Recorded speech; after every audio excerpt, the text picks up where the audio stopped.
দেখো বন্ধুরা, আমি বানিয়েছিলাম চিলি পনির।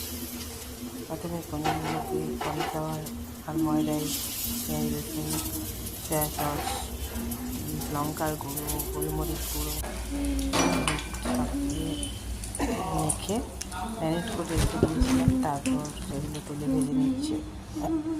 ভাজার পরে আমি কেটে নিয়েছি ক্যাপসিকাম, টমেটো, রসুন, পেঁয়াজ, আদা, কাঁচা লঙ্কা সমস্ত কিছু। তারপরে পকোড়াগুলো ভেজে নিলাম।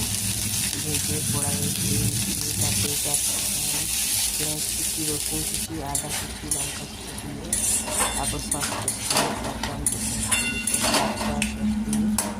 নাড়তে হবে। তারপর নেড়ে নিলাম।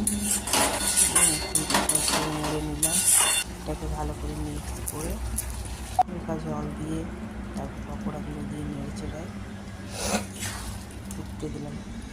তারপর ড্রাই চিলি চিকেন বানিয়েছিলাম, সেহেতু বেশি গ্রেভি রাখিনি, ড্রাইটা আমার বেশি পছন্দ, তাই সেটা হয়ে গেলে তারপর একটু ধনে পাতা কুচি ছড়িয়ে দিলাম। রেডি আমার চিলি, ফাইনালি রেডি চিলি পনির। চিলি পনির।